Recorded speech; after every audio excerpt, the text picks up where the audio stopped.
حقیقی شرافت۔ سنن ابو داؤد نمبر 5116 میں موجود ایک حدیث میں حضور نبی اکرم صلی اللہ علیہ وآلہ وسلم نے واضح طور پر تنبیہ کی ہے کہ شرافت کسی کے نسب میں نہیں ہے، کیونکہ تمام لوگ حضرت آدم علیہ السلام کی اولاد ہیں۔ اب صلی اللہ علیہ وسلم اور وہ مٹی سے بنائے گئے تھے۔ اس نے نتیجہ اخذ کیا کہ لوگوں کو اپنے رشتہ داروں اور نسب پر فخر کرنا چھوڑ دینا چاہیے۔ یہ سمجھنا ضروری ہے کہ اگرچہ بعض جاہل مسلمانوں نے ذاتیں اور فرقے بنا کر دوسری قوموں کا رویہ اختیار کر رکھا ہے، اس طرح ان گروہوں کی بنیاد پر بعض لوگوں کو دوسروں سے برتر مان کر اسلام نے برتری کا ایک سادہ معیار قرار دیا ہے، یعنی تقوی۔ یعنی مسلمان جتنا زیادہ اللہ تعالیٰ کے احکامات کو بجا لاتا ہے، اس کی ممانعتوں سے اجتناب کرتا ہے اور رسول اللہ صلی اللہ علیہ وسلم کی روایات کے مطابق صبر کے ساتھ تقدیر کا سامنا کرتا ہے، ان کی نظر میں اتنے ہی بڑے مرتبے ہوتے ہیں۔ اللہ تعالیٰ کا باب 49 الحجرات آیت 13۔ بے شک اللہ کے نزدیک تم میں سب سے زیادہ عزت والا وہ ہے جو تم میں سب سے زیادہ پرہیزگار ہے۔ یہ آیت دیگر تمام معیارات کو ختم کر دیتی ہے جو جاہل لوگوں نے بنائے ہیں، جیسے کہ کسی کی نسل، دولت، صنف اور سماجی حیثیت۔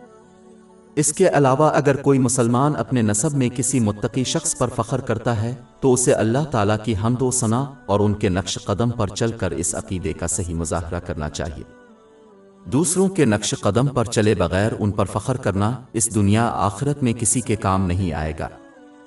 یہ بات جامع ترمذی نمبر 2945 میں موجود حدیث میں واضح ہو چکی ہے۔ آخر میں جو دوسروں پر فخر کرتا ہے لیکن ان کے نقش قدم پر چلنے میں ناکام رہتا ہے، وہ بالواسطہ طور پر ان کی بے عزتی کر رہا ہے، کیونکہ باہر کی دنیا ان کے برے کردار کو دیکھے گی اور یہ سمجھے گی کہ ان کے سالے آباء و اجداد نے اسی طرح برتاؤ کیا تھا۔ ان لوگوں کو اس وجہ سے اللہ تعالیٰ کی اطاعت میں زیادہ کوشش کرنی چاہیے۔ یہ ان لوگوں کی طرح ہیں جو حضور نبی اکرم صلی اللہ علیہ وآلہ وسلم کی ظاہری روایات اور نصیحتوں کو اپناتے ہیں، جیسے داڑھی بڑھانا، دوپٹہ پہننا، پھر بھی ان کے باطنی حسن اخلاق کو اپنانے میں ناکام رہتے ہیں۔ بیرونی دنیا صرف اسی وقت حضور صلی اللہ علیہ وسلم کے بارے میں منفی سوچے گی جب وہ ان مسلمانوں کے برے کردار کو دیکھیں گے۔ آخر میں بنی نوع انسان کی ابتدا کو یاد رکھنا غرور کو اپنانے سے روکے گا، جس کی ایک ایٹم کی قیمت کسی کو جہنم میں لے جانے کے لیے کافی ہے۔